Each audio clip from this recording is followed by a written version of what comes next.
How does a 1031 exchange work? How does it save money in taxes? What does it actually do? So let's say we go out and we buy a house and we pay $100,000 for the house, which 4 or 5 years ago we were buying $100,000 houses all the time. So we buy that $100,000 house, and now that $100,000 house is worth $800,000. At that particular point in time, if you sell that house, you got to pay taxes on the $700,000 gain. If you want a 1031 exchange it, that means you're going to take the money you make from that property, 100% of that money, and you're going to invest that money into another deal that is worth that much money or more. When you invest in another deal, what happens is you close the property. The property goes into escrow with a company that does 1031 exchanges. That money can never go into your bank account. That money can never go into your name.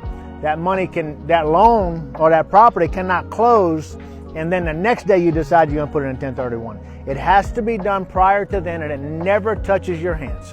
So you put that money in that escrow, you find a piece of property, you invest in that piece of property, and now, let's say it was $800,000, you bought something for $900,000, you put another $100,000 in a deal. So now you got a $900,000 property. $800,000 is all on deferred gains.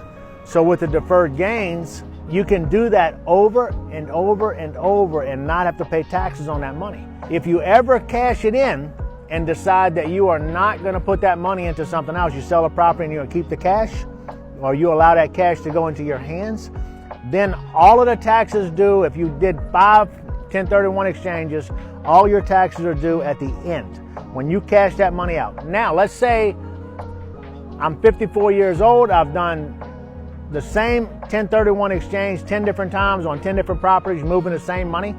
I never paid a bit of capital gains on any of those properties, and I die. If I die, those capital gains are all forgiven, and my heirs just recognize that property at face value. So that is another thing. You can push the taxes down the road, and if you never quit investing in that 1031 or quit moving that money from 1031 to 1031, then you never have to pay taxes on it when you pass away. Your kids can take that money and run with it.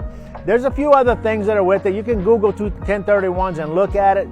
You know, you got to recognize a property in like 90 days. You can put it with the exchange.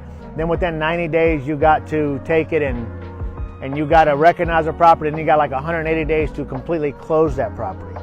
Check the guidelines. I could be off on that right there a day or two, a little bit, but that is really 1031 simplified. They're not difficult.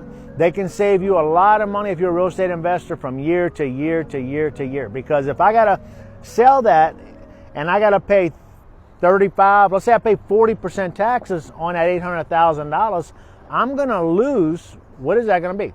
$300,000 of my money I got to give the federal government, and I can't reinvest it.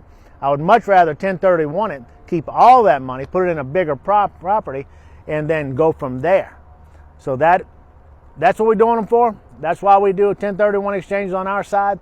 And if you're moving property and you're buying and selling, that is a great way to do it.